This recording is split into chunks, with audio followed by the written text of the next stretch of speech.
So I have something that I'm really excited about and I want to talk to you about. So for a long time when it came to racing, camping, things like that, we were rocking the Yeti. And boy, oh boy, it was a fight because I would take the ice out of our ice machine in the freezer and I'd pour it in the Yeti and I would say, that's enough for the day and a half that we're gonna be racing. And my wife would say, we'll go get a bag. And we would fight with half a bag and throw out half a bag. So you know what, happy wife, happy life. But the other thing that both of us didn't like is when you'd pull out a drink, and especially a Gatorade, because it just hold the water behind it, and you'd go to take a drink, you've been riding all day, and just water all over your face. So the other thing is when we would camp, we have a little electric skillet, and we would get these pre-made meals at the grocery store, and you just heat them up and you go. It's not frozen meals, it's still fresh, they're actually really good. And we would make those. But the thing was that they'd get water in them. They would just be ruined. My wife's making a face because we would get like pasta or like fish and rice and broccoli, and it'd have water sitting in the bottom of it, and it'd just be terrible. It'd be gross. So about a year ago, we got the Vevor 12-volt cooler, and I did a little bit of research at the time. One thing, I didn't want to spend a ton of money because there's some like high-end crazy like camper RV coolers. I didn't want to go for that crazy. And that was close to the same size as the Yeti that we had at the time. And it could run off of just a car outlet. It's a real cooler. It's got a compressor. It pulls about 60 watts on the regular, and then it pulls about 100 watts when it's maxed out. It is pretty good. But the complaint I had with it was that you pretty much either had to have a power source going, like a generator, or you had to have it plugged into the van. And it was tedious to make sure that it was always going, and it didn't hold the temperature as great as I probably would have liked. So pretty recently, we got the BougeRV that is slightly bigger. It's at 29 liters. I don't know if I said that, but the other one was 25. And you have the option to get their little battery pack that it plugs into here. And little nifty thing is they tell you that you can charge this at the same time as you use it. The charging cable is thick and it is hard to get it through this hole. So what I did is I just used a USB-C cable. And if you have a fast charging USB-C cable, you pretty much can outrun the usage of the power. So what we're gonna do is we're gonna get them all cold. I'm gonna talk to you more about them later. So we're gonna get them all going, turn them all on.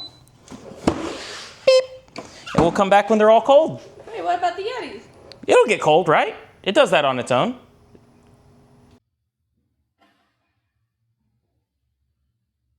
All right, we're back. They're cold.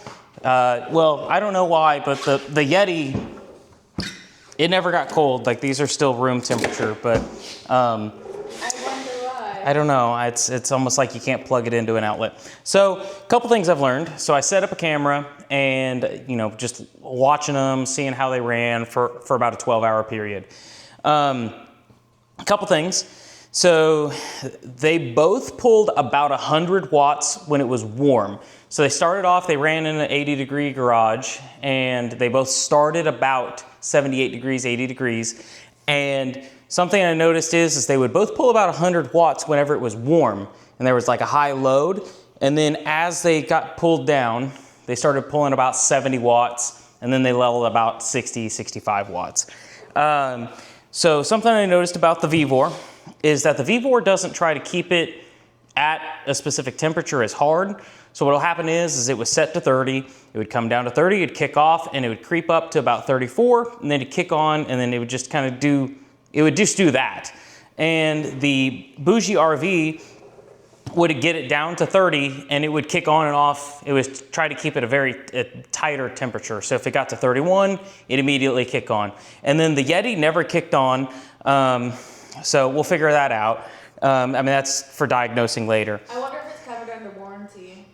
We bought it used, though. I really doubt it. They don't have any receipts. So circling back on the goofy stuff, so they have a high, medium, low, and then they have a max and an eco mode. And the only thing I can tell is that I've changed modes and they pull about the same wattage. I put both of them in low and eco, and they pull about 45, 50 watts. and it's almost not a discernible change. So I will say that the Vevor does not hold temperature as well as the Bougie, and all now jokes aside, if I put the same number of cold drinks in there, the same temperature as the Yeti wins. The Yeti wins by a couple of hours. They're better. Retaining, yes. It's better sealed, it's better insulated. The BougeRV is definitely better insulated than this. It's got a nice magnet on it, and it's got an actual seal. The Vevor has a seal, but I think it probably doesn't seal as well because the door on the Vevor is swappable, and it does okay, but the door on it doesn't hold as well. So the numbers are it took about 6.5 hours for the BougeRV to get down to 30 degrees, and it took the Vevor 6 hours, which fundamentally that makes sense to me because this is a 25 liter and that's a 29 liter. And if I think realistically they have the same capacity compressors, coils and everything like that, I'm assuming they're just the same capacity. So it would make sense why it took just slightly longer for the BougeRV to get cooled down. Realistically, I would recommend the BougeRV over the Vevor. I think the cooler for this right now is about 169. This one was 129. And then this one had the accessory battery pack. I'm gonna turn these off so they shut up. I don't know if the mic is even gonna pick them up. But I like the BougeRV better because when you're using the battery pack that comes with it, I have found that you can charge it with the USB-C, and when it's running at full tilt, it runs with 60 watts, that's give or take. And what I found is if you have a fast charger with the USB-C, you can charge it with the USB-C, and yeah, you gotta press and hold it for a couple of seconds. But you can charge it with the USB-C, and what ends up happening is once it's caught up, the USB-C charger, if it's a fast charger, it will outrun the usage of the actual battery. And that's what we do. To answer questions about how well this battery will run the cooler, that is 277 watt hours. It will run the cooler for about 4.5 hours, 5 hours nonstop. Like if you turn it on, it ran nonstop, it would run for about 5 hours. If you had this cool, you had it plugged into an outlet, had everything else cool, and you closed it and the battery is fully charged, we've had this cooler stay cold for about 2 days without any extra outside charging. It was about a day and a half, and that was in the back of a hot van. What was ambient temperature that day? Well, I was about to say it was about 80 or 90 degrees, but the inside of the van got up to like 110. So, close to worst case scenario for a cooler. But I will take this one out with us any day. The Yeti is really nice for if you're just doing day trips, especially if you just had stuff that was already cold and you just throw a little bit of ice in there. But the BougeRV is definitely top on my list. It was actually really good quality product. It wasn't that expensive. Altogether, I spent about 350 bucks, 360 bucks on the battery and cooler combo. Found a discount code that was about 15% off. You should look for discount codes anytime you buy something like this. But the Vevor is a good product if you're just looking for something entry level or a little bit cheaper. The other thing about Vevor is they have some commercial quality, like metal, tall coolers that use the same stuff with the 12 volt. And if you have a bigger situation like a trailer or a camper or something like that, that might be something you look into because the BougeRV has some bigger stuff like 50 liters. I think 50 was about as much as it topped out. And the Vevor, I think they went over 100 liters. They had some pretty big stuff that still ran on 12 volt. But you may be getting to the point where you are maxed out on the cooling capacity of a compressor.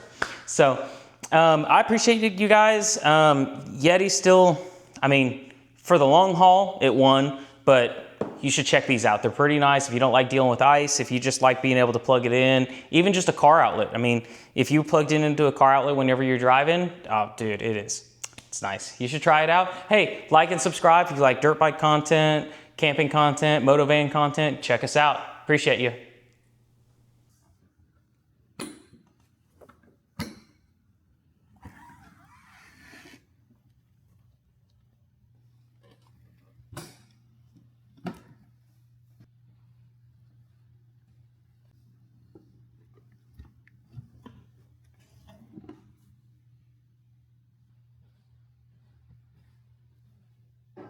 What are those?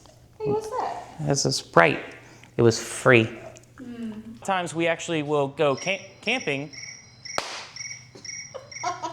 Wait, no, roll with it, roll with it. All right, so